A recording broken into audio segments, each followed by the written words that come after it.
You gave, a couple of examples of Elisha with the oxen, the fish in the boat. Basically surrendering all those things that God had given to them, whatever that was. You did bring up the passage of, sell everything that you have, speaking to the rich, young ruler. And when you see these two different examples in the Bible, of ways of dealing with a particular situation, some kind of blessing or sacrifice, how do you know which one it is that you actually apply? It's a real question. Many people call me, somebody from this country, from somewhere, I'm not going to tell you who, where, called me and said, I have so much in savings. I said, why do you tell me? I'm not a Catholic priest, I don't need to know how much you have in savings. She said, now I feel compelled to give it all, hundreds of thousands, to give it all to the work. And I said, no, listen. You're just moved by the sermon. Are you sure that God called you to give it all? She says, well, I think so. Listen, God doesn't necessarily want to take it. He wants the willingness, the honest willingness of the heart. But then there will be 1,000 people that will say, there is a need here. There is a need here. And you'll not have enough to give everybody. You need to make sure that God is impressing you what to do and when to do. And that comes from a lot of prayer. And please hear me. When God speaks, even if you are deaf and blind, you will know. And if you do a mistake, God will not consider it if you don't know. God winks, God closes his eyes when we do something by ignorance because we don't know. But if we knew, we would do better. He looks to the heart. Ellen White says he looks to the reasons. So basically he wants to know that in your heart you are willing to do it. So you say, Lord, show me. Don't let me do a mistake. And God is going to talk to you. Like Samuel, when God called Samuel, he went to Eli. He did a mistake. He didn't know. And God called him again. And he went to Eli. And God called him again. God didn't get angry. Why do you go there? Don't you see that I am calling you? God was calling him again and again and again until he knew and said, speak, Lord. Basically, if you don't understand, but your heart is willing, God knows the willingness, the honesty of your heart, and he will make it clear to you. The problem God has is not with people that don't know. It's people that know, but they are hesitant to obey when they know. You follow me? Therefore, what counts the most is the reason, the motivation of the heart, the willingness to follow him, whatever he says. And then he'll make it clear.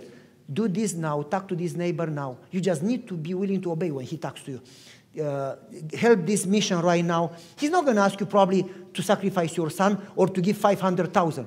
He may ask you right now to just visit your neighbor and bring some tomatoes, I'm saying. But the willingness of the heart, as God is preparing you for bigger things. God will not start with major things because we are not ready for major things.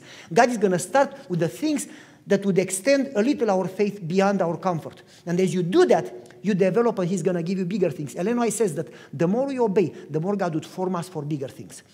And that has been my experience. And as I've been watching in the prayer seminar, all in the Bible have been through the same thing. It took Moses 40 years to be ready. Think about it, Joseph, 17 years. He was 10 years in the Potiphar's house and 7 years in prison. 17 years to be ready. It is a process. Nobody just instantly is a saint. It's a process. And God patiently works with us. We don't have patience with us. God has patience with us. But he requires the willingness of the heart. And he will slowly help us. The more time, let me explain. People say, so how do you know when God talks? Well, this is how I know that God talks. My wife and I talk all the time. All the time. When I am traveling, and I travel, last year I flew 325,000 miles, 225 days I was away. All the time. My wife knows that I eat. I love food. I cannot help. I can eat 10 times a day and I never gain a pound. And I can eat more and more and more and I love food. And I have energy, and I don't need to sleep a lot, but I do need to eat. And so my wife calls me and says, honey, did you get a sandwich? I said, no, I'm busy. Get a sandwich. Okay. And then she calls me back in 5 minutes. Did you get a sandwich? No, I'm tired. I'm busy. I'm in a meeting. Get an apple. Do something. Eat something. Okay. I love you. Bye, bye. She calls me back.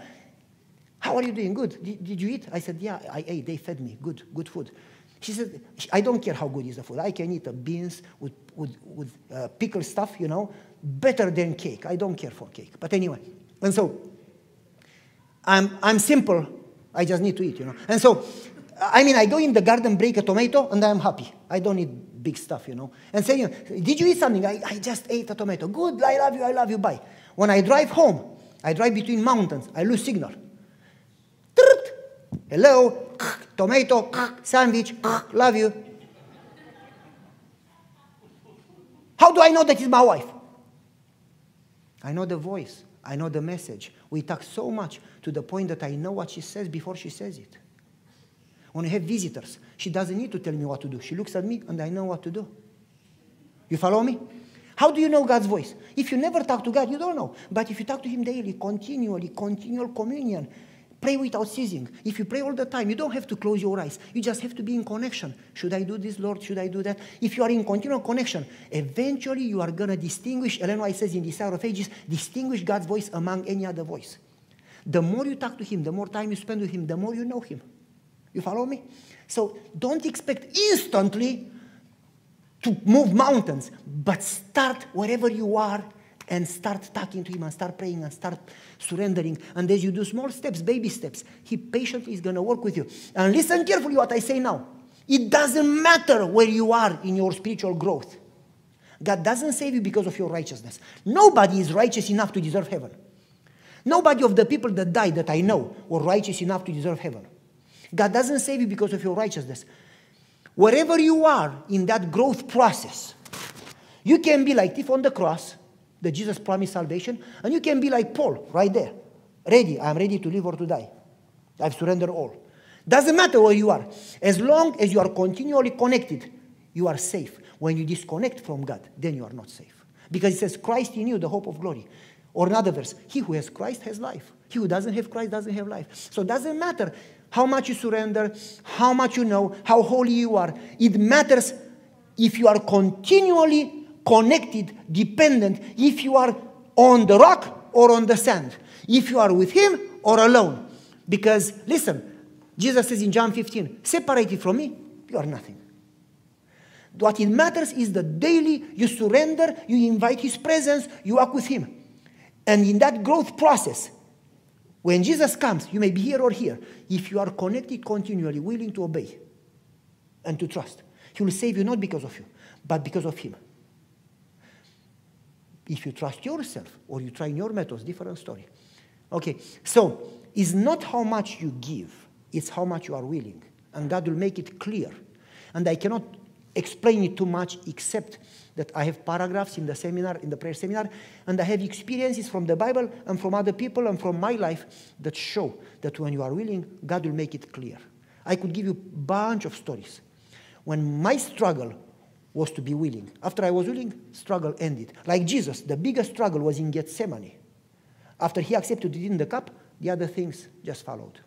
Like Abraham, the biggest struggle was to say, yes, I will sacrifice my son. And the other things followed. The whole point is Ellen White says, is the decision in the mind. Like faith. Ellen White says, faith is not, listen carefully, a feeling. She says, faith is not a feeling. People, oh, I don't feel God is answering. You don't feel God's work. Oh, I feel God's work. That's electricity that you feel. Faith is not a feeling. She says, faith quote. I could give you the quotation in one sermon that I talk about faith. Faith is a mind decision. You decide to trust God though you don't understand. And you say, she says, say it loud, because she says what you say influences how you think. You say, I'm going to trust in you though I don't deserve it, though I don't understand it. And then she says, quote, I love it. Don't allow yourself to think doubt or to talk doubt, because you will doubt. She says, pray faith, talk faith. You follow me? Think faith. And so the same with dedication. You don't feel it, you don't understand it, but you are willing. And as you are willing, He will grow you and make it clear and patiently, even when you do mistakes. My kids, when they were small, they did fail many times. Oh, boom. Do you think I got angry? Hey, you are 7 months old, you should walk by now. I didn't get angry. If they were willing to walk, I hold their hand. God is patient with His children. We are not patient with one another.